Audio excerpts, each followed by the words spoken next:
Donc salutations à ceux qui nous regardent par Internet et merci à Eric de faire ce travail fidèlement. Et un bonjour aussi à Robert et Elisabeth, Robert qui fait ça souvent, mais là ils sont en vacances et ils étaient même au Pays Basque. Donc on leur envoie un grand bonjour. Je ne sais pas où ils sont en ce moment.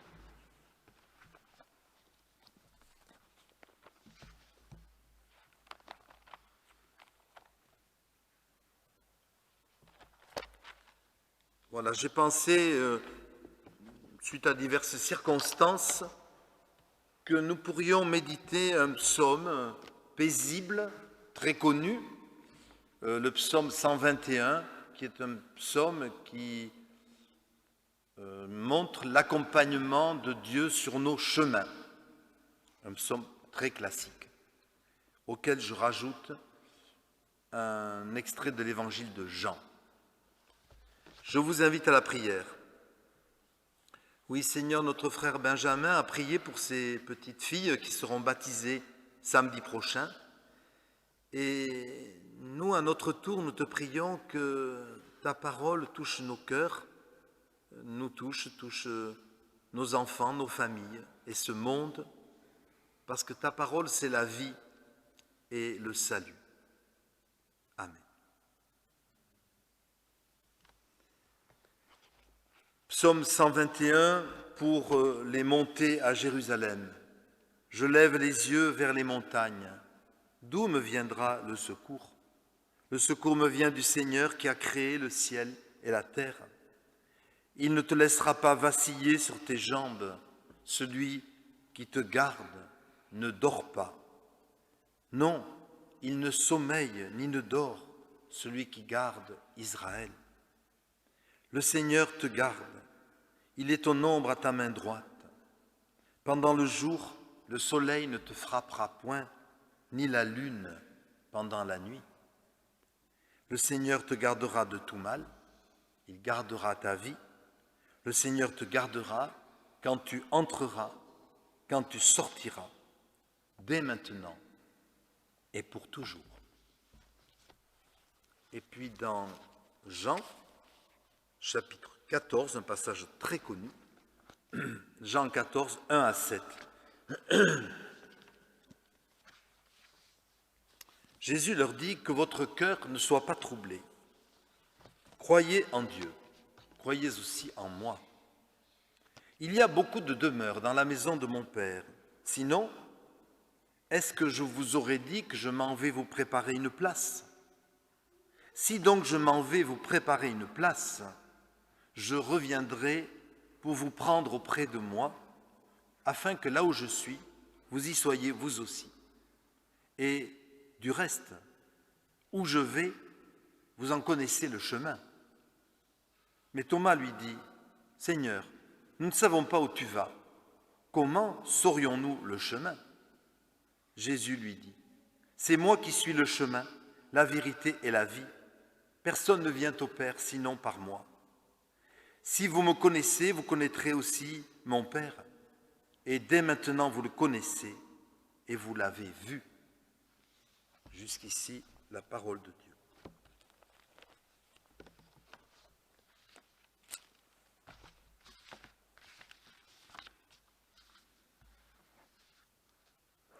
Alors, se sentir protégé quand on voyage loin de chez soi ou quand on reste à la maison.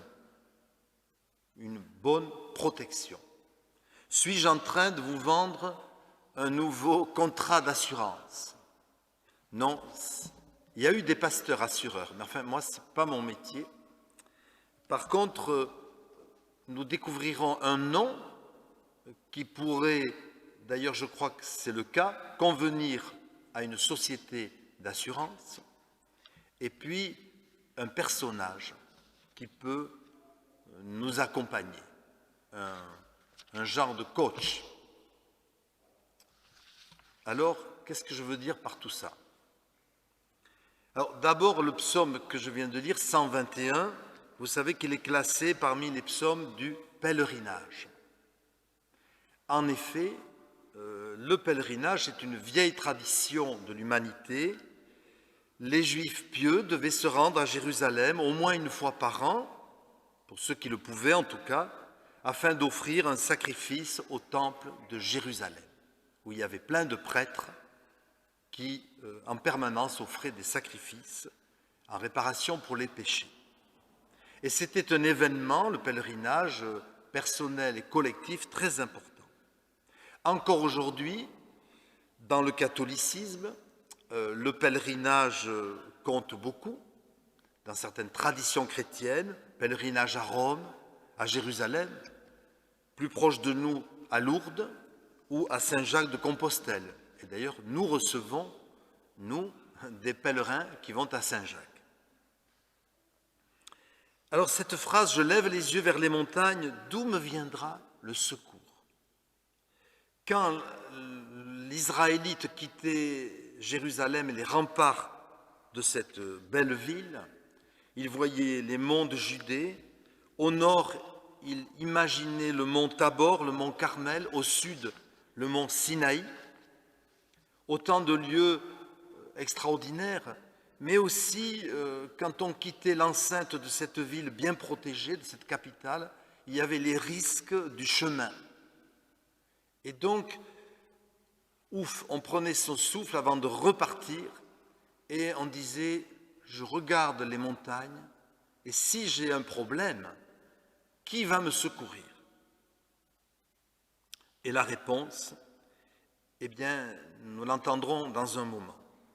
Mais le juif n'avait pas le réflexe païen de chercher dans la nature sa protection. Vous savez que certains païens divinisaient la montagne, par exemple, et en disant, il y a un Dieu qui se cache dans la montagne, et si j'ai un problème, eh bien ce Dieu va venir à mon secours.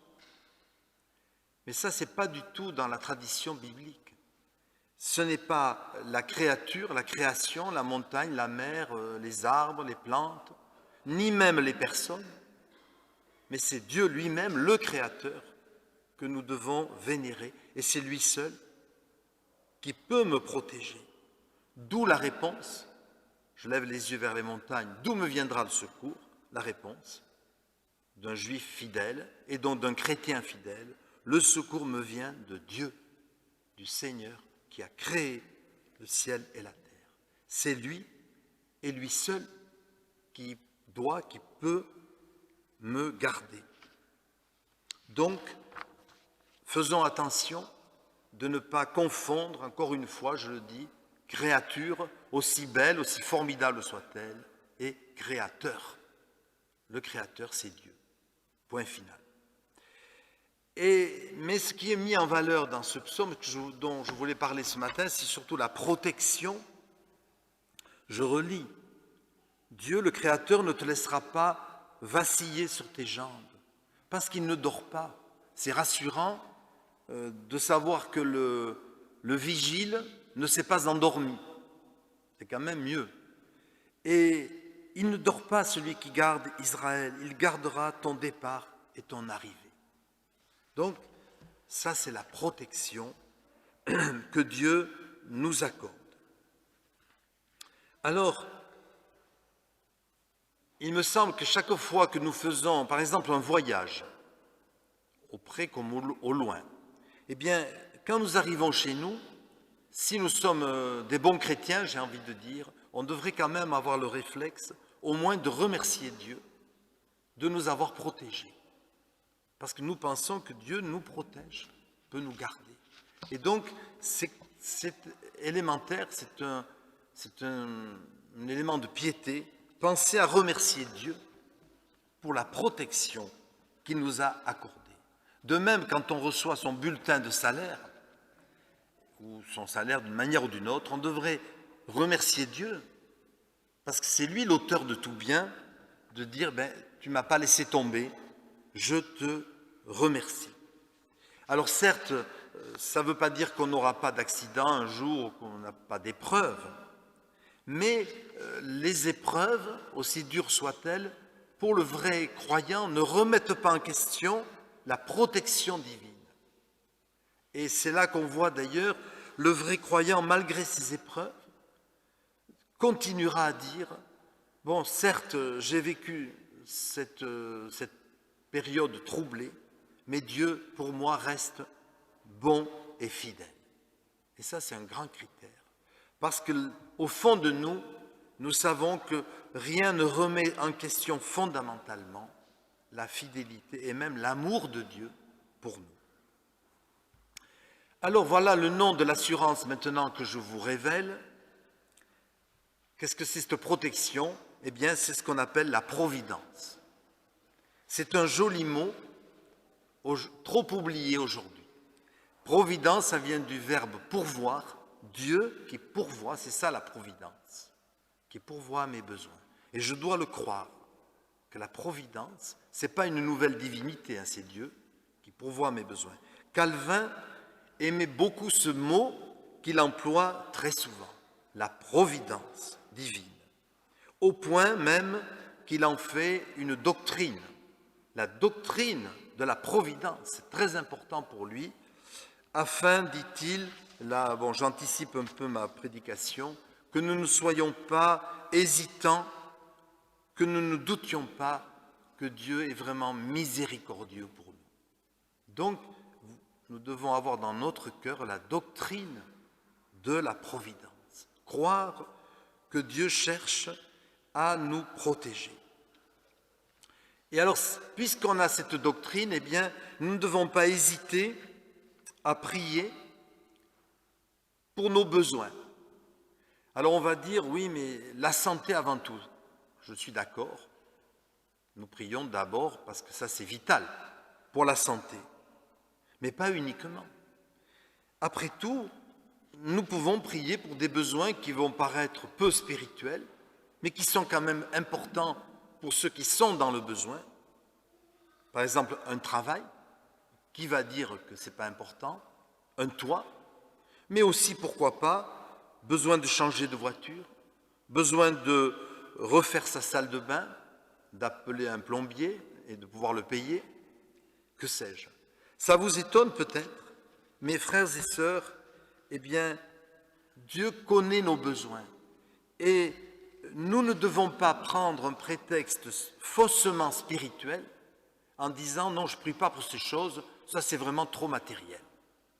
Mais est-ce que de dire ça, de dire non, Dieu ne s'intéresse pas à ma voiture, à ma salle de bain, mais je n'en sais rien. Il y a des gens pour qui c'est très important, parce que sans voiture, ils ne peuvent pas aller travailler, parce que sans salle de bain, ils ne peuvent pas vivre en famille normalement. Donc vous voyez que tout dépend de la personne. Donc rien n'est ridicule. Tous nos besoins, nous pouvons les présenter au Seigneur. Et c'est très important de le dire sans honte. Et ce que j'étais en train de dire, c'est que si nous disons non, ça c'est trop matériel, est-ce qu'au fond ça ne cache pas un manque de foi? De me dire, au fond, Dieu ne s'intéresse pas à ces choses-là, et donc j'y crois pas. Eh bien, nous devons y croire. Dieu veillera sur ton parcours, sur ton départ, sur ton arrivée. Nous devons le croire. Et Jésus nous y encourage. Ce n'est pas moi qui invente, c'est Jésus lui-même qui le dit. Demandez et on vous donnera. Cherchez, vous trouverez. Et il dit même, vous, méchants comme vous l'êtes, bon, c'est pour nous, hein, nous qui avons des élans de méchanceté, vous savez donner de bonnes choses à vos enfants. Et bien sûr, on désire le meilleur pour les enfants. Eh bien, à combien plus forte raison votre Père qui est dans les cieux donnera-t-il aussi de bonnes choses à ceux qui les lui demandent? Donc, vous voyez, Jésus ouvre la porte à cette liberté de demander sans être gêné. Et c'est Dieu qui fera le tri, je l'ai déjà dit ça dans des prédications, entre ce qui est vraiment important ou ce qui l'est moins. Mais au départ, nous devons avoir une foi entière. Alors maintenant, je voudrais qu'on s'élève un peu au-dessus de cette providence. Je rappelle, c'est un psaume de pèlerinage. Donc on cherche la protection. Mais au pèlerinage, on cherchait aussi la protection avec un grand P, la protection générale. On cherchait la présence de Dieu. Donc on allait au temple pour se réconcilier avec Dieu en offrant ce pauvre animal que l'on sacrifiait, qui n'avait rien demandé à personne, mais justement parce que son sang était innocent, eh bien, il pouvait nous réconcilier avec Dieu. Eh bien, frères et sœurs, tout ça aujourd'hui, c'est terminé. Il n'y a plus lieu d'offrir ce genre de sacrifice, bien sûr. Pourquoi? Parce qu'il y en a un qui s'est offert une fois pour toutes en sacrifice pour nous pardonner tous nos péchés, pour nous réconcilier avec Dieu, c'est Jésus, qui a donc donné sa vie sur la croix. Et donc, aujourd'hui, le pèlerinage, ce n'est pas d'aller à Rome, à Jérusalem, à Compostelle, que sais-je, c'est de se tourner vers Jésus. C'est lui le but de notre pèlerinage. Alors, je n'ai rien contre, parce que ça peut être une expérience, bien sûr, ceux qui font un pèlerinage, mais il ne faut pas tout confondre. Ce n'est pas le pèlerinage qui sauve, ni qui apporte une grâce particulière, je pense, c'est Jésus-Christ. Et voyez, on pourrait donc transposer ce psaume 121 de la manière suivante. Donc, normalement, il dit « Je lève les yeux vers les montagnes, d'où me viendra le secours ». On pourrait dire, si on est chrétien, « Je lève les yeux vers la croix, d'où me viendra le secours ». Le secours me vient de Jésus-Christ, qui a tout accompli pour moi. Il ne permettra pas que l'ennemi t'enlève de sa main. Il te protégera toujours jusqu'au bout de ton pèlerinage terrestre, c'est-à-dire jusqu'à la mort, car ta place après la mort est déjà, c'est ce que dit Jésus dans le texte que j'ai lu, je m'en vais vous préparer une place. Ta place est déjà réservée. Donc, comme le dit toujours Calvin, eh bien, on croit en la providence aussi bien pour cette terre que pour là-haut, et on n'a plus d'inquiétude, si on est chrétien, à se faire fondamental, on sait où on va. Donc on est libre pour croire, pour vivre, pour être heureux et pour être actif pour les autres. Pas pour ne rien faire, on est libre d'agir parce qu'on n'a plus cette préoccupation, qu'est-ce que je vais devenir, etc. Oui, le but de notre pèlerinage, frères et sœurs, c'est Jésus-Christ, vivant et ressuscité. Et vous voyez, avoir une relation vivante avec Jésus, personnelle, c'est quand même beaucoup mieux qu'un porte-bonheur, qu'un gris-gris qui ne sert à rien. C'est mieux qu'une promesse d'horoscope ou un ticket de loto gagnant. C'est quand même beaucoup mieux d'avoir Jésus-Christ. C'est lui notre protecteur. C'est lui le ticket gagnant, si je puis dire. Donc, ne faisons pas confiance dans des secours, dans des providences, dans des fausses providences, mais ayons confiance en Dieu vivant et créateur. Alors, frères et sœurs, je vous laisse cette promesse pour terminer ce message. Je lève les yeux vers les montagnes, d'où me viendra le secours. Premier point, il y a un secours. Alors, quelle que soit votre situation ce matin, sachez qu'il y a un secours. Un secours existe. Ce n'est pas un vague secours, c'est un vrai secours dans la personne même de Jésus-Christ. Il y a un secours vivant, personnel, permanent. Samedi prochain, on baptisera donc les petites Jade et Mila Lourdes, filles de Laurie et de Julien. Elles seront marquées du sceau de Jésus-Christ par le baptême, un peu comme si on leur mettait une boussole, indolore, je précise, dans le cœur, pour s'orienter, pour se tourner toujours vers la croix de Jésus-Christ. Et ça, c'est formidable. Leurs parents, avec l'aide de l'Église, leur enseigneront comment fonctionne cette boussole. Elle montre le chemin de Jésus-Christ. Je suis le chemin, la vérité et la vie. Personne ne vient au Père que par moi.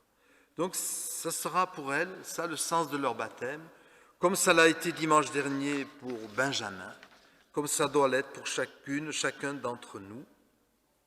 Oui, alors, aujourd'hui, frères et sœurs, je ne vous vends pas, je vous donne un contrat d'assurance qui est gratuit, qui s'appelle la providence par Jésus-Christ. Amen.